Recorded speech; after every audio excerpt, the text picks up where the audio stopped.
Gracias al Colegio de Contadores Públicos. Quiero iniciar dándole gracias a Dios por esta oportunidad que me da con la vocación de servicio a toda nuestra membresía y a nuestros colegas, contadores públicos autorizados, abogados interesados en el tema y por un año más de vida que nos da el Señor.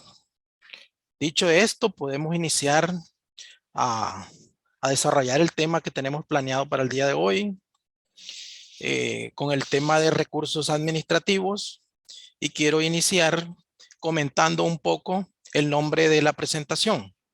Recursos administrativos, a como está así enunciado y se puso en el programa, es un término bastante amplio, porque recursos administrativos, de una manera muy clara, directa y sencilla, son aquellos actos o recursos o medios de defensa que te permite la ley cuando hay algún tipo de conflicto entre la administración pública y los administrados, o sea, nosotros los particulares.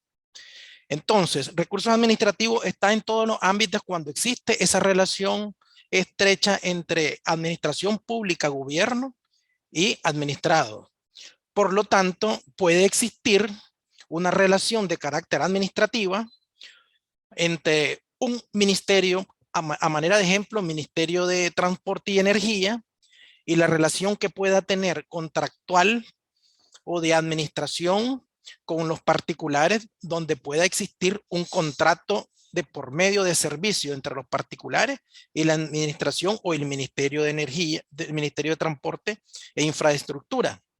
Y al surgir algún tipo de, no necesariamente un conflicto, sino que alguna mala interpretación o de interpretaciones diferentes de un contrato o de una normativa, de una ley, y ahí podría surgir un proceso administrativo que podría terminar en alguna resolución favorable para cualquiera de las partes.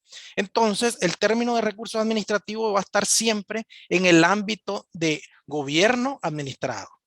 Entonces, para poder ya aterrizar un poco en el área que vamos a comentar el día de hoy, vamos a agregarle un término calificativo que diga recursos administrativos ante la administración tributaria. Pues para que ya vayamos viendo el sector al cual nos vamos a enfocar el día de hoy. Dicho esto, vamos a analizar primeramente algunas definiciones que considero útiles para entrar un poco a los procesos administrativos. ¿Qué es un recurso? Un recurso simplemente es un medio de defensa con la que cuentan los administrados para impugnar los actos y resoluciones que afectan su interés jurídico. Su interposición tiene como consecuencia que se confirme, revoque, modifique una resolución o un acto que hubiere recurrido. Entonces, cuando hablemos de recursos, nos vamos a centrar en este tema en medios de defensa que le otorga la ley a los administrados cuando surge algún tipo de alteración al interés jurídico. No necesariamente conflicto, sino puede ser una interpretación distinta que le pueden dar las partes a cierto acto comercial, por ejemplo. Sin embargo, nuestro código tributario define lo que es ya un recurso en materia tributaria, el cual nos dice los actos y resoluciones que emita la administración tributaria. Aquí ya se está refiriendo específicamente a un tipo de administración pública, que es la administración tributaria, por lo que se determinen tributos, multas y sanciones, o que afecten de cualquier forma los derechos de los contribuyentes o de los responsables. Recordemos, nosotros desde el punto de vista de código tributario nicaragüense, tenemos dos categorías. Podemos ser contribuyentes, o sea, responsables directos de la obligación tributaria, y podemos ser indirectamente responsables de una obligación tributaria mediante el responsable retenedor cuando nosotros somos nombrados o inscritos ante la administración tributaria y nos abren ciertas obligaciones como contribuyente, también nos dan el título de recaudador de impuestos de forma indirecta a través de las retenciones que les tenemos que hacer a los proveedores de servicio que nos provean a nosotros y recaudar un tipo de retención según la alícuota que establezca la ley y enterarlo vía responsable retenedor. Por lo tanto, allí también nos podríamos ver afectados cuando nosotros como contribuyente o no aplicamos de la forma correcta la ley, o estamos mal informados o estamos desactualizados y cometemos algún tipo de error. O puede venir una revisión y la administración tributaria interprete de una manera distinta el acto comercial y lo clasifique en otra actividad a la cual le puede aplicar otra tasa de retención. Y de ahí podrían surgir algunas diferencias, las cuales nosotros conceptualizamos como reparos. Y si el contribuyente o responsable retenedor no se encuentra conforme con esta aplicación o este reparo, entonces recurrimos ¿a qué? Recurrimos a los medios que la ley nos otorga para que realmente nuestras actuaciones estén enmarcadas dentro de la ley, dentro de la jurisdicción, dentro del marco legal aplicable a ese tipo de situación. Ahora bien, los recursos tienen un orden. Los recursos se deben interponer en el orden que establece la ley. Si establece el recurso de reposición, no nos podemos ir a interponer un recurso de revisión. Ahora quiero explicar algo muy sencillo con relación a esto, a la forma del preámbulo. Cuando nosotros entramos ante un proceso de recursos en la vía administrativa, eso lleva un procedimiento de orden, a la cual nos puede llevar inclusive a elevar el conflicto a nivel judicial. Les voy a citar una norma, una ley que es la ley número 350, la ley de la jurisdicción de lo contencioso administrativo. Esta ley nos permite presentar una demanda ante la sala de lo contencioso administrativo con relación a una resolución una vez agotada la vía administrativa con relación a un proceso de litigio de carácter administrativo tributario. Pero esta ley no siempre nosotros debemos de agotar el canal de la vía administrativa. Nosotros inclusive podríamos interponer directamente una demanda contenciosa administrativa en la vía judicial sin agotar la vía administrativa. Sin embargo, no todos los casos son aplicables. Por lo general, la mayoría de los casos, para llegar a la vía judicial, se requiere agotar la vía administrativa de conformidad con los recursos que establezca la ley tributaria en materia de impuestos nacionales, la ley de municipios, que es la ley que regula, la ley de municipios y los planes de arbitrio, que regula los impuestos de carácter locales, municipales, y el código aduanero, el CAUCA y el RECAUCA en materia aduanera. Entonces, todos estos cuerpos de ley establecen el proceso en que se lleva un recurso en la vía administrativa y para llegar a la judicial y sea recibida y admitida nuestra demanda, la ley establece el agotamiento de la vía administrativa, pero algunos casos excepcionales dicen no necesariamente puede agotar la vía administrativa. ¿En qué casos? Por ejemplo, cuando la administración tributaria en general, hablando de estas tres entidades gubernamentales, generan disposiciones administrativas de carácter general y no necesariamente un acto administrativo dirigido al contribuyente. Entonces, en esos casos, nosotros podemos separarnos un poco del proceso administrativo e interponer directamente la demanda contenciosa administrativa en la vía judicial. Por lo tanto, esa es otra parte de las que debemos aclarar. Nosotros vamos a tocar los temas que se relacionen a aquellos casos que debemos agotar la vía administrativa para poder acceder a la demanda contenciosa administrativa en lo judicial. Entonces, dentro de todo proceso, existen algunos principios y uno de los más importantes, perdón, es el principio del debido proceso. ¿Qué se puede definir como debido proceso según nuestro Código de Procedimiento Civil de Nicaragua? El debido proceso es el que las autoridades judiciales civiles deben guardar observancia del debido proceso en todas sus actuaciones, brindando las garantías necesarias a todas las partes para su adecuada defensa de sus derechos. O sea, de que ante nuestras solicitudes que hacemos ante la administración pública, debemos de obtener una respuesta. ¿De qué manera? En la manera que lo indique la ley especial. En el término, en el plazo y en las condiciones. Si nosotros hacemos una petición como administrado, la obligación de la administración es darnos una respuesta acorde a nuestra solicitud, a nuestras peticiones. De lo contrario, si obvia nuestras solicitudes y nos resuelve en el tiempo que considere necesario o prudente o cuando tenga tiempo, entonces, y la norma establece un tiempo, allí estamos ante una violación al debido proceso. Eso se debe entender al debido proceso, el respeto a los términos y condiciones en las cuales las partes interactúan en un proceso administrativo. Quiero dejar claro cuando yo me refiero a la impugnación de un acto administrativo.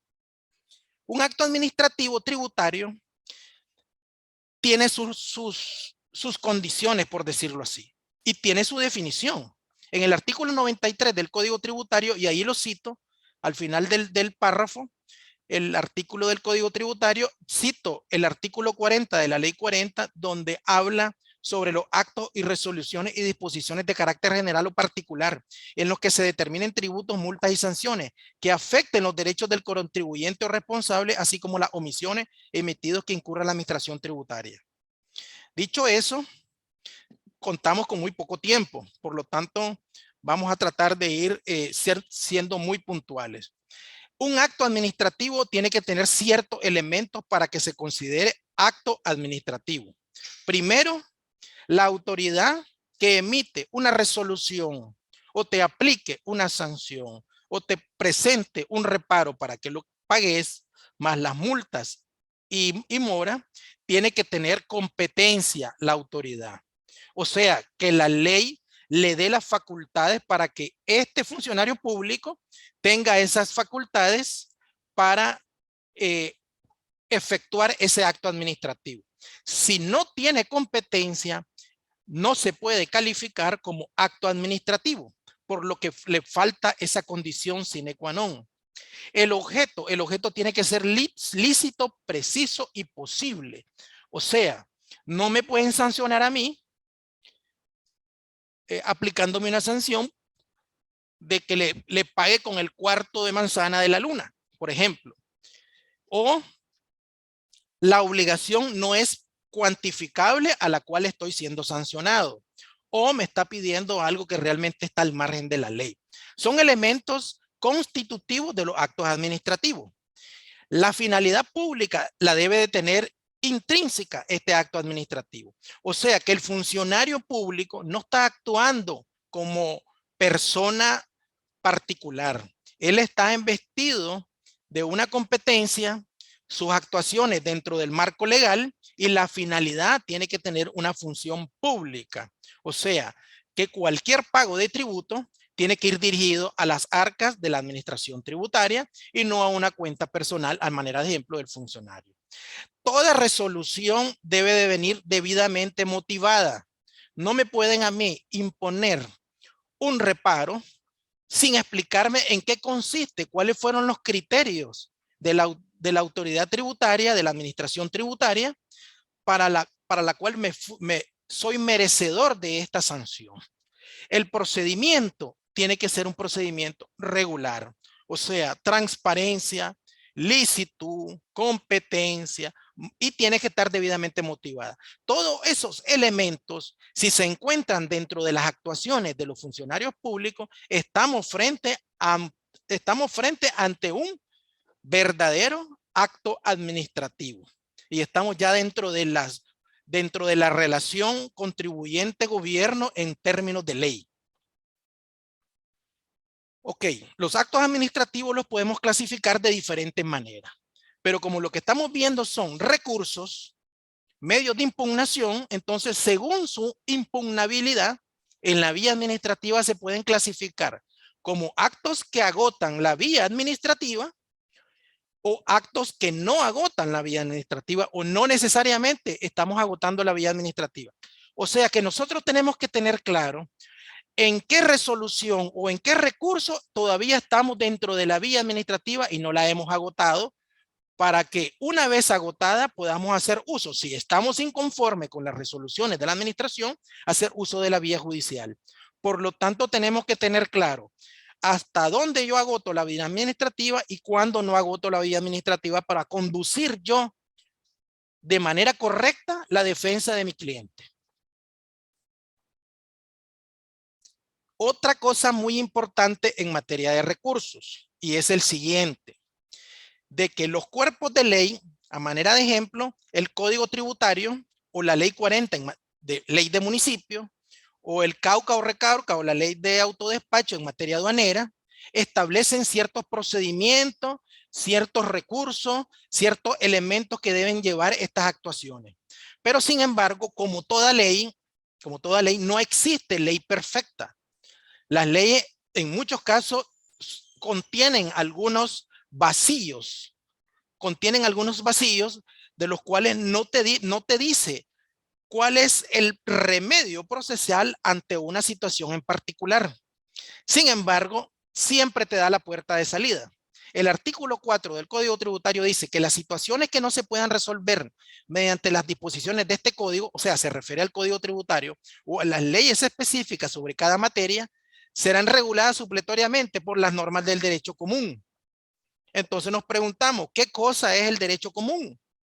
El derecho común es el derecho civil. Es el derecho civil porque los otros derechos ya no son derechos comunes, son derechos especiales como el derecho penal, el derecho de familia, el derecho constitucional, que son materias más específicas. Entonces, cuando la ley nos remite al derecho común, tenemos que dirigirnos o al Código Civil o al Código de Procedimiento Civil de la República de Nicaragua.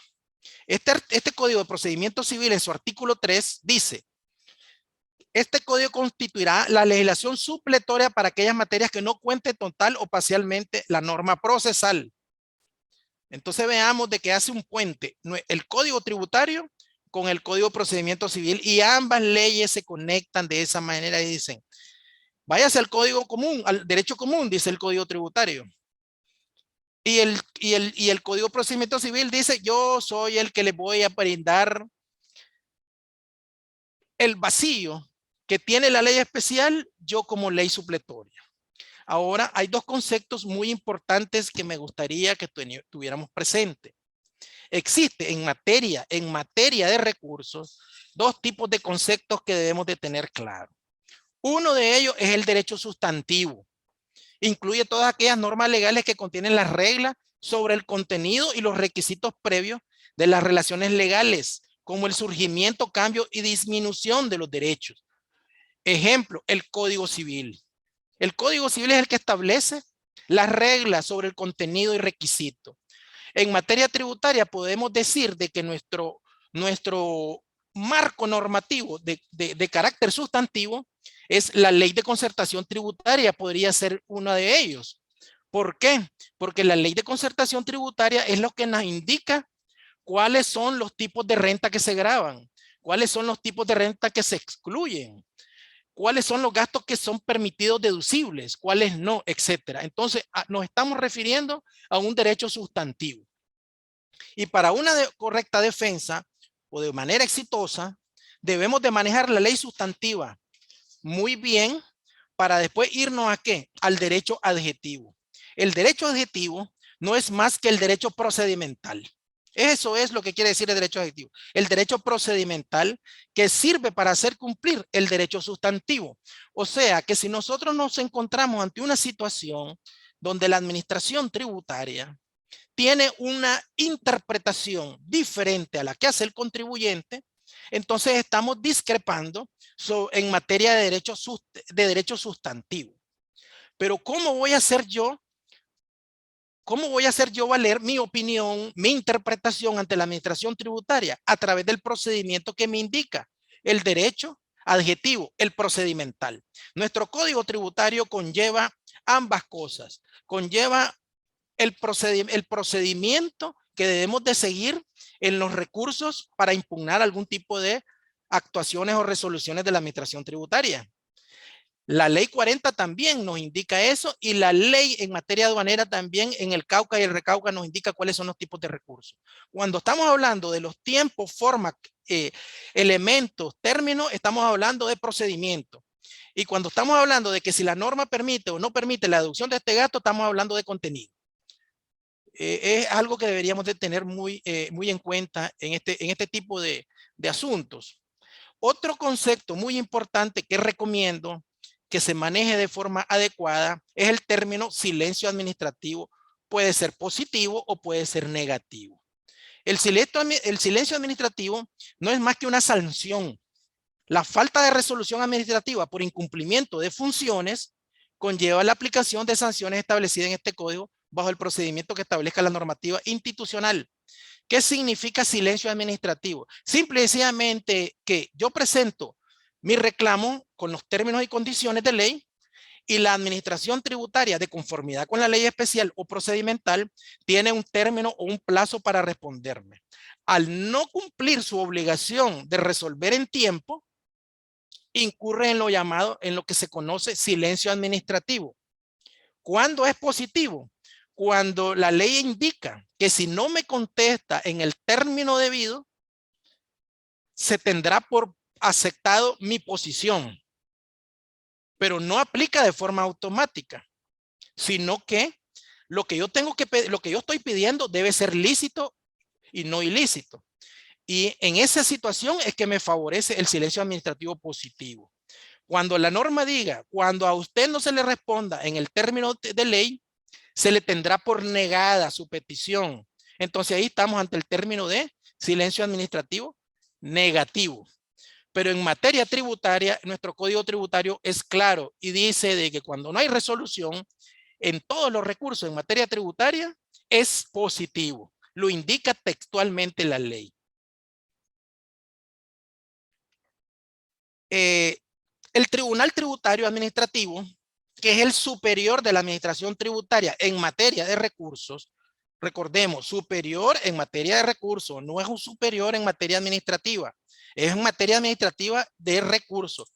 Considera con silencio administrativo positivo acogido por el cuerpo de ley mencionado, aplica a los recursos administrativos ordinarios establecidos en el 96, numeral 1, 2 y 3, etapa de la que de no resolverse en tiempo el recurso interpuesto podría operar, dice, el silencio administrativo positivo conforme a los artículos 97, 98 y 99. Estos artículos son el de reposición, revisión y apelación.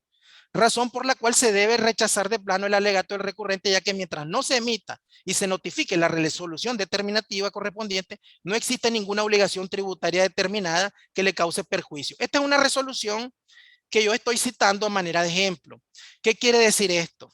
Que cuando la administración tributaria no tenga una obligación de resolver en tiempo un término, no puede sancionársele con el silencio administrativo positivo, con el SAP.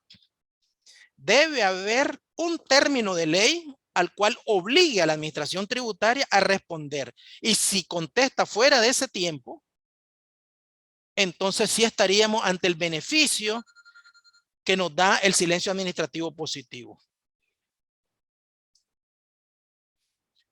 Otra resolución dice lo siguiente. Ubiquémonos en un conflicto en donde a la mitad del camino hubo una resolución que se me notificó fuera de tiempo. Pero yo estoy discutiendo un gasto si es deducible o no es deducible, o un ingreso si es imputable o no imputable al impuesto. Ese es el fondo del asunto. Pero a mitad del camino, resolución va, resolución viene, y hubo una resolución donde se me notificó fuera de tiempo. Y yo invoco el silencio administrativo positivo en beneficio de mi cliente. Entonces, aquí estamos solicitando dos cosas. A la mitad del camino ya estamos solicitando silencio administrativo positivo y estamos también defendiendo el fondo del asunto.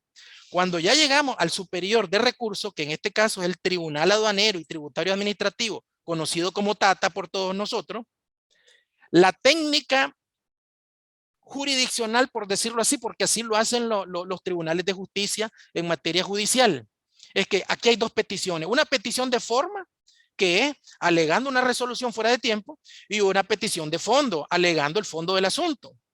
Entonces, la jurisprudencia nos indica que la autoridad encargada de resolver esto, primero tiene que revisar el asunto de forma. Si el asunto de forma le da la razón al recurrente, ya no entra a conocer el fondo, porque el silencio administrativo positivo es eso, es la sanción a la administración por no resolver en tiempo. Revisa el fondo, que sea lícito, pero ya no resuelve sobre el fondo. Pero una vez que el silencio administrativo positivo alegado es revisado y no, o sea, el que ha computado mal el tiempo es el recurrente, entonces simple y sencillamente el TATA le dice, no al lugar con el silencio administrativo positivo, ahora voy a pasar a conocer el fondo y voy a resolver sobre el fondo. Ya resuelve sobre la parte de la forma. Así lo establecía el antiguo PR y así lo establece también el actual Código de Procedimiento Civil. Eso es importante que lo tengamos en cuenta, porque a la mitad del camino nos podemos ver en esas dos situaciones. Y entonces estamos ante una situación de cómo lo pedimos. Pido primero la forma, pido primero el fondo. Por lo general se pide la forma y después se pide el fondo. Si yo solo pido la forma y no sigo argumentando el fondo del asunto, entonces al yo no tener la razón en la forma y no alegué la defensa del fondo, inmediatamente la resolución, no esperemos una resolución a favor de nosotros. Aquí les estoy citando un ejemplo donde un contribuyente hizo una consulta. Recuerden de que bajo el Código Tributario el contribuyente puede hacer una consulta sobre cierta situación de la administración tributaria, el tratamiento tributario de una situación. Entonces, la ley le dice a la administración tributaria, usted tiene 60 días para contestarle. Si usted no le contesta en 60 días, el tratamiento tributario a aplicar en esta situación en particular es la que el contribuyente ha planteado. Entonces, en este caso, vino la administración tributaria y le contestó, pero le contestó fuera de tiempo. Le contestó fuera de tiempo. Entonces, al estar fuera de tiempo, el contribuyente dice, lo que yo planteé en mi consulta es lo que se debe aplicar. Sin embargo, la resolución fue contraria. Fue extemporánea, pero fue contraria a lo pedido. Entonces, se fueron subiendo los recursos y llegó hasta el Tribunal Tributario, ante el TATA. ¿Qué hizo el TATA? Primeramente contó los tiempos, porque aquí cuenta la administración y contamos nosotros. Los sábados y domingos en materia tributaria de DGI no cuentan. No cuentan porque deben de ser los días hábiles. Contaron y efectivamente el contribuyente tenía la razón y dice, sí incurrió en silencio administrativo y citó la disposición técnica 20-2007. Y citó el artículo 19 del decreto 1340, ley reguladora de los honorarios de las actividades laborales de la República. Pero luego, antes de darle la razón al contribuyente, el contribuyente no puede cantar victoria, porque se va a revisar qué es lo que está pidiendo. Y se constató que su petición, desde el punto de vista de derecho sustantivo, no le otorgaba el derecho a la ley. Por lo tanto, se le tenía que desestimar. Entonces vean la situación, las diferentes situaciones en las que nos podemos encontrar.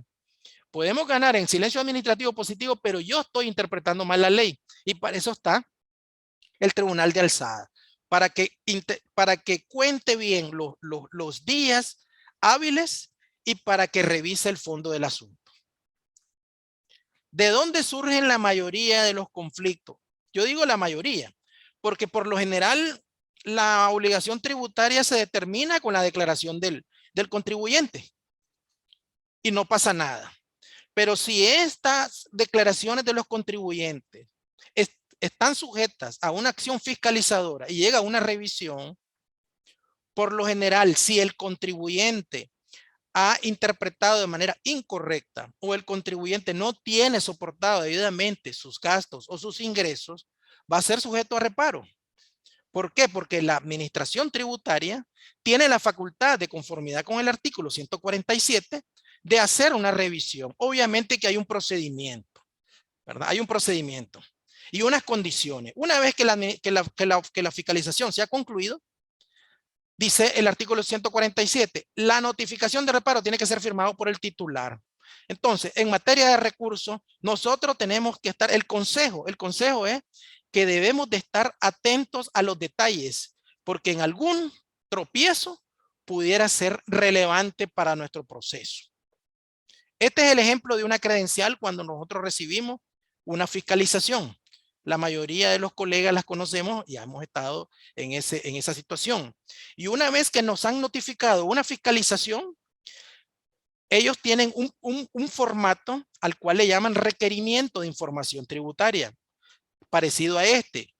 Entonces, todas esas actuaciones tienen que ir debidamente soportadas. Y les recomiendo que cuando tengan un requerimiento de información por escrito, ustedes la entreguen por escrito. Han habido casos que he visto de que yo ya se la entregué, pero no tiene el debido soporte y eso es básico.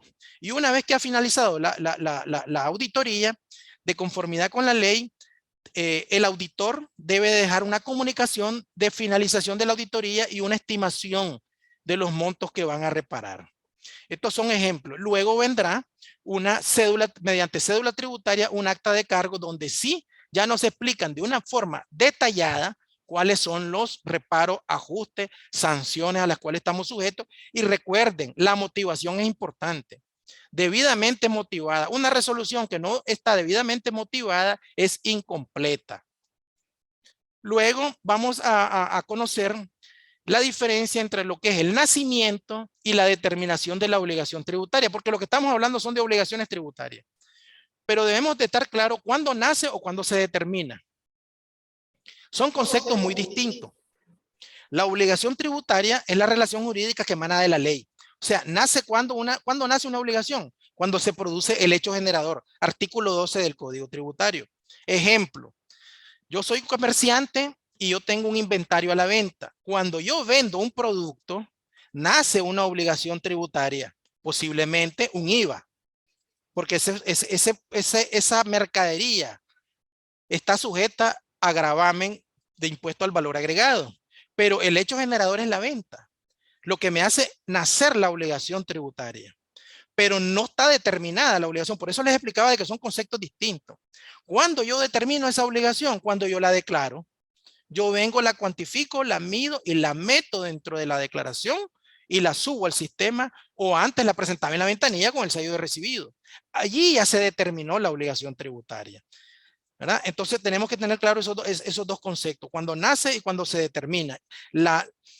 En un proceso de fiscalización, cuando se determina, ya lo vamos a ver. Aquí están los pasos gráficamente. Primero la credencial, después los requerimientos que lo acabo de decir, la información de los resultados preliminares y después viene un acta de cargo. Dentro de la información de la preliminar y abandone el auditor el establecimiento del contribuyente para irse a preparar su acta de cargo, no hay término. No hay término. Por lo tanto, no hay determinación de obligación tributaria. Simple y sencillamente se está configurando la obligación, pero no está determinada. Eso es importante. Entonces, la determinación de la obligación tributaria, una vez que se nos ha notificado el acta de cargo, que es el documento donde nos mandan nos comunican a detalle cuáles son las posibles modificaciones a la declaración, tenemos un término de 15 días. ¿Para qué? Para presentar un escrito que se llama escrito de descargo. Ese no es un recurso. Hay que estar claro, eso no es un recurso. ¿Por qué no es un recurso? Porque la acta de cargo no me determina la obligación tributaria. Solo me está diciendo, te estoy comunicando que te encontré esta diferencia y la ley te da 15 días para que me dé las explicaciones y los soportes. Todavía no se ha trabado la litis, lo que se conoce trabarse la litis. Una vez presentada, se tendrá la opción de presentar pruebas adicionales. Todavía podemos presentar dentro de esos 15 días pruebas adicionales, ¿verdad? Las hayan requerido o no las hayan requerido. La administración tributaria tendrá un plazo de 30 días. ¿Para qué? Para darnos a conocer su resolución, lo que se conoce resolución determinativa. Y el nombre lo indica claramente. Resolución determinativa es que ya nos están determinando la obligación tributaria. O sea, que ya está en firme una obligación. Aquí es cuando ya se configuró el problema. Entonces, ¿Qué cabe ante esa resolución determinativa? Pues cabe el recurso de reposición de conformidad con el Código Tributario. Es el primer recurso que se tiene que interponer.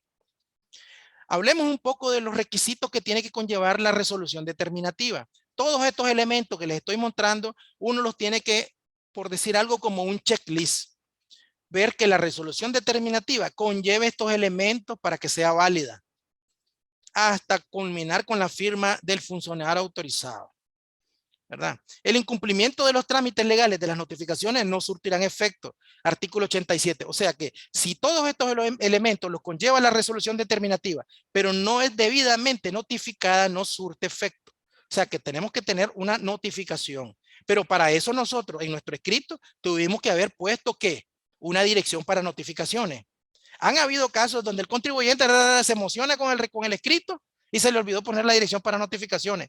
Grave error y es bien peligroso en materia de recursos. ¿Por qué es bien peligroso? Porque la ley te da la salida casi a todo. Entonces, en ese tipo de situaciones, la ley le permite a la administración tributaria a que te lo vaya a poner en la tabla de avisos y no te diste cuenta y vos estás esperando la notificación. Y al final te diste cuenta cuando 45, 60 días después que tu resolución está en la tabla de avisos y te das cuenta de que cometiste el grave error de no poner una dirección para notificaciones.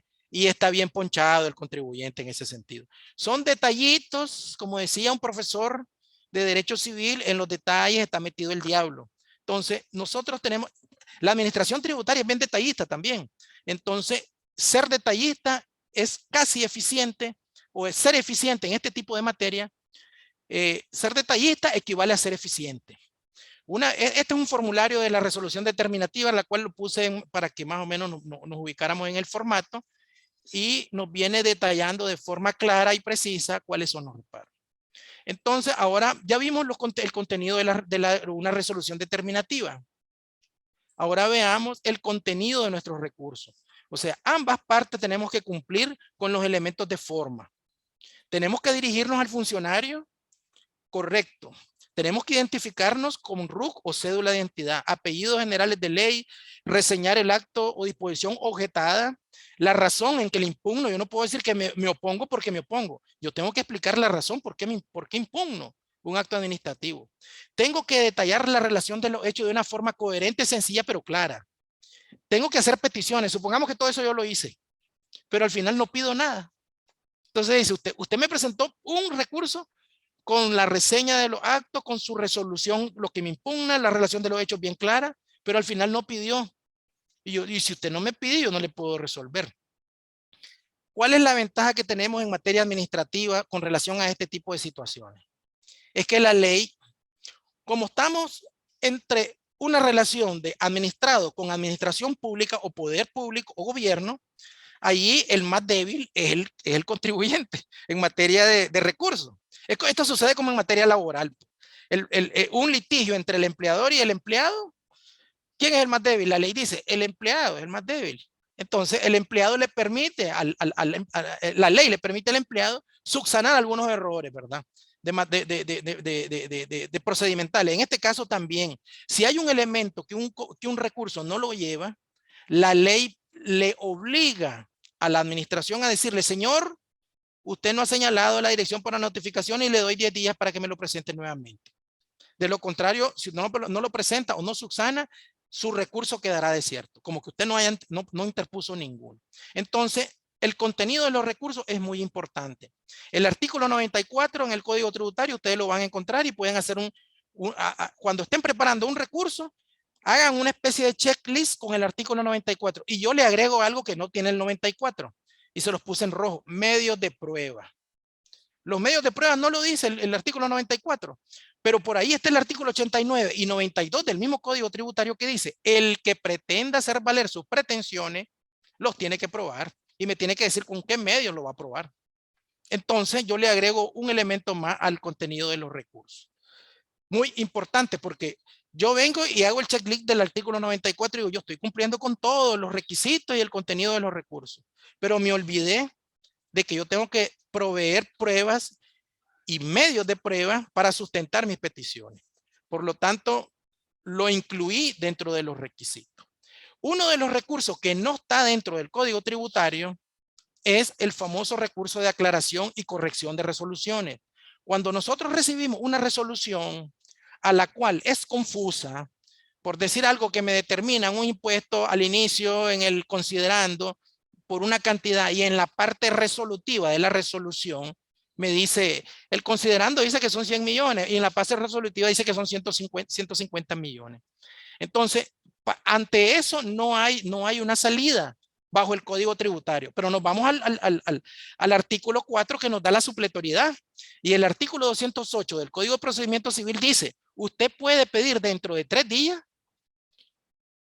una aclaración de esa resolución. Sin embargo, no utilicemos el escrito de aclaración como un recurso que vaya a modificar el fondo. Posiblemente lo que hay una cantidad en letras y una cantidad distinta en números. Y entonces lo que pedimos es aclarar, pero la resolución no la modifica un escrito de aclaración. Lo que modifica una resolución o podría modificarlo es un recurso establecido por la ley. Esta aclaración es para corregir algún tipo de errores o alguna oscuridad en la resolución. Ojo con eso. Entonces, dicho eso, miremos rápidamente cuáles son los tipos de recursos, que es la parte más fácil de esta situación. El de reposición ante una resolución determinativa. Artículo 96 del Código Tributario. Obteniendo la resolución de nuestro recurso de reposición, cabe el recurso de revisión. Obteniendo la resolución de recurso de revisión, cabe el recurso de apelación. ¿Ante quiénes? Ahí están. Reposición ante quien me dictó la resolución, revisión ante el superior del anterior y el de apelación ante el superior del de revisión. Una vez presentado el recurso de apelación y resuelto, la ley dice, aquí se agota la vía administrativa, señor contribuyente. Ahora busque qué hacer. ¿Qué significa busque qué hacer? Bueno, usted se puede ir por la vía judicial una vez agotado. Miremos los tiempos rápidamente. Creo que este tema de recursos administrativos, 1 hora es muy poco. Es muy poco y vamos a tratar de verlo un poco rápido y voy a tratar de ir avanzando a medida de que vea algunos temas. Los términos y los plazos ustedes los pueden ver claramente en el artículo 96 del Código Tributario y ahí nos indica que tenemos 8 días para hábiles, 8 días hábiles. Recordemos, consejo, si la ley dice que son 8 días hábiles, no contemos ni sábado ni domingo. Ahí tenemos un poquito más de oxígeno. Pero si no nos indica que son días hábiles, debemos de contar los días calendario de forma de corrida. Y la administración tributaria tiene 30 días hábiles para responder. Si no responde, ya sabemos, opera el SAP. El de revisión, una vez notificada la resolución de reposición, tenemos 10 días para hábiles para el de revisión. ¿Ante quién? Ante el superior del administrador de renta. ¿Cuánto tiene él para responder? 45 días. Nótese que allí la ley dice, no dice hábiles, por lo tanto, debemos de contar los calendarios y siempre operará el silencio administrativo positivo, porque así lo indica el artículo. Y los recursos de apelación son un poquito más complicados porque no se interpone ante el superior de la administración tributaria. O sea, no me voy a ir al TATA directamente a presentar el recurso de apelación. La ley dice, usted preséntelo a la administración, al titular de la administración tributaria. Él lo va a examinar si cumple los requisitos o no cumple los requisitos. Una vez que cumpla los requisitos, lo va a trasladar al TATA y luego pues viene ya el proceso de cara al TATA. Yo me apersono ante el TATA da 15 días para presentar pruebas y su resolución sería 90 días hábiles desde que se recibió el expediente que le trasladó el titular. Aquí también opera el silencio administrativo positivo, el SAP. Y aquí estamos ya agotando la vía administrativa. Y luego tenemos un recurso que nos nombra el Código Tributario que dice recurso de hecho. El Código Tributario nos dice recurso de reposición, revisión, apelación y de hecho. Y el de hecho se va a sustanciar, dice, conforme el Código de Procedimiento Civil, conforme el PR. Pero el PR ya está derogado. Por lo tanto, el que sustituya a ese cuerpo de ley es el Código de Procedimiento Civil. Y un recurso de hecho se va a sustanciar conforme el Código de Procedimiento Civil y lleva una metodología la cual vamos a revisar por su importancia paso a paso, pero de forma rápida. Una vez que yo presento un recurso de apelación ante el titular y me dice el titular a través de una resolución, se le niega el trámite de recurso de apelación porque usted lo presentó extemporáneo. extemporáneo, usted está fuera de tiempo, no estaba dentro de los 15 días, yo voy, agarro mi calendario, cuento los días y digo, yo estoy dentro del término de ley. Entonces, ¿qué hago en ese caso? Porque él no me le va a dar trámite a mi recurso de apelación, no lo va a trasladar al Tata y el Tata desconoce esa situación. Entonces, el artículo 578 del Código de Procedimiento Civil y siguiente dice cómo se va a sustanciar un recurso de hecho, el cual ya no se conoce como recurso de hecho. O sea que nuestro código tributario quedó desfasado en terminología. El recurso de hecho ahora se conoce como una denegatoria de recurso. O sea, me está negando el proceso. Entonces, el procedimiento es sencillo y rápido. Dentro del tercer día que me dicen no le voy a tramitar su recurso, yo me voy y le pido la certificación de todo lo actuado. Eso es muy importante. Yo ya me quemé con leche hace muchos años, entonces el que se quema con leche hasta la cuajada sopla, ¿sí? Decimos los nicaragüenses. Entonces yo tengo que pedir dentro de 3 días una certificación de la fotocopia, la autoridad me la tiene que dar a mí y expedir dentro del tercer día, y una vez razonadas las copias, se emitirá un auto poniéndome en conocimiento de que ya tengo y que yo tengo 10 días para irlas a retirar. Si no las retiro, me las mandan a archivar y se cierra el caso. En materia procedimental tenemos que estar dándole seguimiento a cada uno de los procedimientos. Se interpone, una vez que él me presenta la certificación de la fotocopia de todo lo actuado, en donde se trabó el asunto, yo ya me dirijo directamente al Tata y presento un recurso de denegatoria de admisión. No le hagamos caso en ese sentido recurso de hecho al Código Tributario. Se llama recurso por denegatoria de admisión y si quiere le ponemos entre paréntesis recurso de hecho según el Tata. En los 10 días siguientes de la copia razonada, el Tata va a agarrar eso y lo va a revisar y va a decir, ¿tenés o no tenés la razón? Si no tenemos la razón como contribuyente, nos manda a archivar las diligencias, pero si tenemos la razón, le ordena a la administración tributaria que le dé trámite al recurso y que le transfiere el expediente, ¿verdad? El artículo 101 del Código Tributario señala que en todos los plazos establecidos para la interposición de la contestación de los recursos, se adicionará el término de la distancia según el establecido en el Código de Procedimiento Civil. Les aclaro, eso ya está derogado. El término de la distancia sí existía en el anterior Código de Procedimiento Civil, conocido como PR, pero el nuevo código ya no establece, así es que, pero quedó vivo el artículo 101, cuidado, se resbalan con ese espejismo, no está vigente. El término de distancia lo derogó la ley 902 y saltémonos esa resolución. Los medios probatorios, ¿qué tipo de medios probatorios podemos tener nosotros? ¿Cuál es la carga de la prueba? Quien pretenda hacer sus derechos debe demostrarlo. Y el artículo 89 del Código Tributario nos indica que los medios probatorios pueden ser la cosa juzgada. Busquemos definición de qué cosas juzgadas. Son aquellas sentencias firmes, ¿verdad? A las cuales fueron sujetos en previo, pero con el idéntico proceso. Los documentos que vayamos a presentar tienen que ser en copias certificadas notarialmente. No se admiten copias simples. Tenemos que tener mucho cuidado con eso. La confesión, fíjense que la confesión es un medio de prueba que pudiera ser. Hay contadores, gente financiera que le viene el auditor y le dice, quiero que me explique esta transacción por escrito, que me dé una carta. Y viene el contador y apresuradamente redacta la explicación y se la entrega. Y posiblemente ahí lo que está haciendo es aceptando la posición de la administración tributaria y eso podría estarse en una confesión. Habría que ver si la confesión a ese nivel podría valer. No creo, porque la confesión tiene que ser ante presencia judicial. Entonces, todas esas cuestiones tenemos que irlas viendo. Los dictámenes fiscales, los dictámenes fiscales también no están regulados ni normados actualmente, pero sí están como un medio de prueba ante el Código Tributario. Esperemos la revolución. La deposición de testigos. ¿Ante quién voy a presentar yo un testigo? O sea, hubo un contribuyente que me dice, le vamos a pedir una declaración notarial a la señora fulana de tal, donde ella diga que esta fue la relación comercial. Y entonces la voy a presentar como una posición de testigo. No es cierto, porque el testigo tiene que ser de viva voz.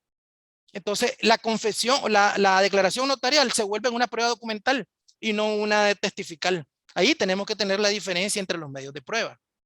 La presunción e indicio es utilizada por la administración tributaria cuando el contribuyente no tiene ordenada su casa. O sea, cuando vos tenés un desastre en tu registro, inconsistencia, es algo inauditable, no puedes sacar una conclusión, entonces te vas por la presunción e indicio que la administración tributaria utiliza en este artículo.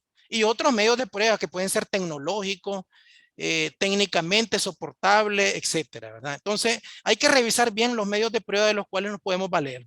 Y en materia de recursos tributarios municipales, tenemos únicamente dos recursos en la vía administrativa. El recurso de revisión que se interpone ante el alcalde con 5 días hábiles de término y el recurso de apelación que se interpone ante el Consejo Municipal también con 5 días hábiles de término. Hay un escrito que se interpone cuando recibís una fiscalización y el Departamento de Fiscalización Municipal te notifica las diferencias. Ellos le llaman, en Managua le llaman diferencia. En los otros departamentos, como es otro cuerpo de ley, que es el plan de arbitrio aplicable para el resto del municipio, le llama reparo. En Managua, el plan de arbitrio no establece término para que vos contestes esas diferencias, sino que se ha determinado de forma administrativa, unilateral. Anteriormente daban 7 días para que dieran las explicaciones, pero no es un recurso. Eso es lo que yo quiero aclarar, cuándo estamos ante un recurso y cuándo no. Entonces, eso es solo una explicación de las diferencias, algo equivalente al escrito de descargo en materia de DGI. En cambio, en el decreto 455, si mal no me equivoco, es el que rige el resto de municipios. Ahí sí establece un término de 15 días para presentar las explicaciones de las diferencias, pero no es un recurso. El primer recurso es el de revisión y una vez ya resuelto el escrito de explicación de diferencia, sí ya podemos entrar a los recursos. Porque en una revisión anterior, pues alguien me alegaba de que no se había mencionado ese recurso. Eso no es un recurso y estamos hablando de recursos formales. No le llama recurso de aplicación. No. El recursos son aquellos que la ley le da esa categoría. Entonces, donde es algo muy importante y el comentario de nuestro presidente es atinado para aclarar esto. En materia de derecho administrativo, ya sea tributario, el derecho tributario es a la rama del derecho financiero, pero se sustancia con el derecho administrativo, adjetivo. Entonces, en términos de ley, entre administrado y administración y administrado, la interpretación extensiva es prohibida. El funcionario se tiene que apegar a la literalidad de la ley, no puede interpretarla porque no es una autoridad para interpretar. Es una autoridad, inclusive el alcalde no puede decirme a mí que me va a perdonar el 50% de los impuestos que yo debo conforme ley. Porque él no puede, porque él lo que tiene que hacer es aplicar la ley a conforme está. Y cualquier rebaja que me haga unilateralmente al margen de la ley puede ser ilegal. Una vez agotada la vía administrativa, ¿qué nos queda? La vía judicial. Y yo aquí les muestro abajo de la lámina que agotada la vía administrativa tenemos dos caminos. La demanda contenciosa administrativa o el amparo. Les voy a explicar la diferencia entre los dos documentos. La demanda contenciosa administrativa se sustancia bajo la ley 350 y la ley de amparo se sustancia bajo la ley de justicia constitucional, que antes se conocía como ley de amparo 49. ¿Por qué son diferentes? Porque en lo contencioso administrativo lo que se revisa es la violación de una ley ordinaria. Ley ordinaria, o sea, estamos discutiendo la interpretación de un artículo de la ley de la LCT, de la ley de concertación tributaria. Si el gasto es deducible o no es deducible. Bajo esa ley es la demanda contenciosa administrativa. Pero si hay violaciones constitucionales, yo no puedo llegar a alegar a la sala contenciosa administrativa violaciones constitucionales porque para eso está la sala constitucional. Esa es la diferencia sustancial y primaria de los dos. Yo recomiendo que primero se interponga una demanda contenciosa administrativa para que agotemos la interpretación de la ley ordinaria. Y una vez que ya haya resolución, en ese caso ya no hay resolución, eso se llama sentencia, podemos hacer uso del amparo si consideramos que hay violaciones constitucionales. Y en materia aduanera, pues rápidamente les explico que es como en la materia municipal, solo tenemos dos recursos, el de revisión y el de apelación. El de revisión se interpone ante el titular de la administración tributaria y el de apelación se interpone ante el TATA. En ambos casos tenemos 10 días. ¿De qué tipo? De tipo aduanero. Diferencias de valor, declaraciones inexactas, clasificación arancelaria, todo lo que sea materia aduanera, estos son la vía de los recursos. No me voy a ir a poner un recurso de reposición donde el recauca me dice, no señor, el artículo 623 dice de que usted tiene que interponer uno de revisión. El de reposición es en otro lado y en otra instancia. Entonces tenemos que tener claro esos asuntos y creo que cumpliendo con el horario, les doy las gracias a todos por haber Sí, presidente. Ah, muchas gracias. Es coincidente. Le tenemos preparado algo bonito. Felicidades, hoy es su cumpleaños. Aunque dice 50 más el IVA, pues, ¿verdad? Sí, 50 más el IVA. Una aclaración nomás. Cuando se violenta el derecho a un ciudadano y el Tata, su fallo es adverso al recurso del ciudadano precisamente, pero realmente el derecho lo tiene el ciudadano. Sí, claro. En este caso, ¿verdad? En este caso, que violente el derecho, él puede ir por inconstitucionalidad porque la Constitución dice perfectamente y claramente lo define de que la violación a los derechos de cada uno de los ciudadanos puede recurrir por inconstitucionalidad, ¿verdad? Sí. Y te está afectando el Estado, porque ese es el Estado, sí, ¿verdad? Sí. Entonces, caben los dos recursos. Puedes irte primero por inconstitucionalidad o por la demanda contencioso. En este caso, tú lo explicabas a la inversa. Puedes ir a lo contencioso, porque puede darse también los dos casos, cualquier manera, de cualquier forma, los dos. El hecho que vaya uno no significa que está nulo el otro. Pues No. el pase siempre lo tiene por las dos vías. Sí. En esas cosas es tener bien claro cuál es el alegato por inconstitucionalidad. ¿Verdad? Ese es el alegato, porque si yo llego a alegar violaciones constitucionales, no es el recurso de inconstitucionalidad, es el amparo. Sí, no es el fondo de lo que estás No es el alegando. fondo, correcto, y entonces nos podemos resbalar. Y hay entonces, que tener, o sea, lo que tenemos que saber, este tipo de charlas y conversaciones que tenemos con los colegas es precisamente para eso, pues para estarnos entrenando como deportistas en la materia, ¿verdad? Y lo que se trata de aquí no es violentar el derecho de no pagar impuestos. Como ciudadano responsable y el Colegio de Contadores Públicos promueve el pago de los impuestos de forma responsable de conformidad con la ley. Precisamente por eso es el cumplimiento tributario que nosotros damos como un foro que lo damos todos los años, y por eso el lanzamiento de la memoria de cumplimiento tributario, porque nosotros decimos, páguese lo que deba de pagarse. Lo que se tiene que pagar conforme ley. ¿Verdad? Y lo que les quiera cobrar de más, pues recurra, por eso están los recursos. Para eso están los recursos. Y bien decía ahí, y bien aclarado la pregunta que yo te hice con relación a lo contencioso administrativo, porque en lo contencioso administrativo vas a reclamar lo que es tuyo y te va cobrando lo que de más, pues. Así es. Vas a reclamar lo que es tuyo. Y en el amparo, en lo inconstitucional, es porque te están afectando el derecho, pero no está reclamando lo que es tuyo. No. Simplemente está impugnando una afectación personal que te está haciendo inconstitucional. Una violación de la Constitución política. Te voy a poner un ejemplo, ya que para entrar un poquito solo para poner ejemplo a los colegas. Sí, el ejemplo es cuando una violación constitucional, ¿cuándo la voy a hacer? Cuando viene la administración tributaria y la ley dice la tasa del IR es el 30, pero yo a usted le voy a aplicar el 35. Porque yo quiero. Pero lo voy a poner de una manera tonta y sencilla, pero para que nos fijemos. Entonces, allí es inconstitucional. Es una violación constitucional porque el artículo 114 y 115 de la Constitución dice de que el único que puede crear, modificar o alterar impuestos es la Constitución.